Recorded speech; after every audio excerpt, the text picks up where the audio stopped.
ತಾಯಿ ಮಗು ಸಹಾಯ ಹಸ್ತ. ಕರ್ನಾಟಕ ಕಟ್ಟಡ ಮತ್ತು ಇತರೆ ನಿರ್ಮಾಣ ಕಾರ್ಮಿಕರ ಕಲ್ಯಾಣ ಮಂಡಳಿಯು ಕಟ್ಟಡ ಕಾರ್ಮಿಕರ ಸಹಾಯಕ್ಕೆ ಸದಾ ಸಿದ್ಧವಾಗಿರುತ್ತದೆ. ಕಲ್ಯಾಣ ಮಂಡಳಿಯು ಕಾರ್ಮಿಕರ ಏಳಿಗೆಗೆ ನಾನಾ ಯೋಜನೆಗಳನ್ನು ಹಮ್ಮಿಕೊಂಡಿದೆ. ಇವುಗಳ ಪೈಕಿ ನೋಂದಾಯಿತ ಕಾರ್ಮಿಕ ಮಹಿಳೆಗೆ ಸಿಗುವ ತಾಯಿ ಮಗು ಸಹಾಯ ಹಸ್ತವು ಒಂದು ಮಗುವಿಗೆ ಜನ್ಮ ನೀಡಿದ ಸಂದರ್ಭದಲ್ಲಿ ಮಗುವಿನ ಪೂರ್ವ ಶಿಕ್ಷಣ ಹಾಗೂ ಪೌಷ್ಟಿಕತೆಗಾಗಿ ಮಗುವಿಗೆ 3 ವರ್ಷ ತುಂಬುವವರೆಗೆ ಮಂಡಳಿಯು ವಾರ್ಷಿಕ ಸಹಾಯಧನ ನೀಡುತ್ತದೆ. 3 ವರ್ಷದವರೆಗೆ ವಾರ್ಷಿಕ ಸಹಾಯಧನ.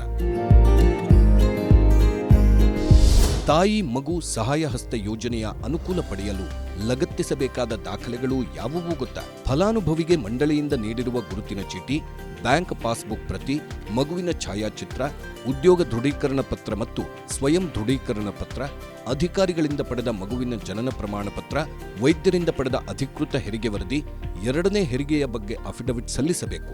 ರೇಷನ್ ಕಾರ್ಡ್, 2 ಹಾಗೂ 3ನೇ ವರ್ಷ ಮಗು ಜೀವಂತವಾಗಿದೆ ಅನ್ನುವ ಅಫಿಡವಿಟ್ ಸಲ್ಲಿಸಬೇಕು. ಅರ್ಜಿ ಸಲ್ಲಿಸಲು ಇರಬೇಕಾದ ಮಾನದಂಡಗಳು ಹೀಗಿವೆ. ಫಲಾನುಭವಿಯು ಮಂಡಳಿಯ ನೋಂದಾಯಿತ ಕಾರ್ಮಿಕರಾಗಿರಬೇಕು.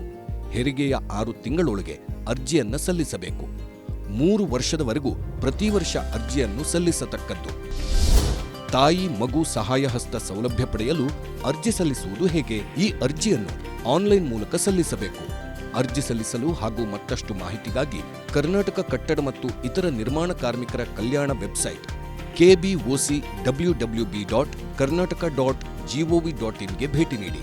ಹೆಚ್ಚಿನ ಮಾಹಿತಿಗಾಗಿ ಕಾರ್ಮಿಕ ಸಹಾಯವಾಣಿ 155-214ಕ್ಕೆ ಕರೆ ಮಾಡಿ.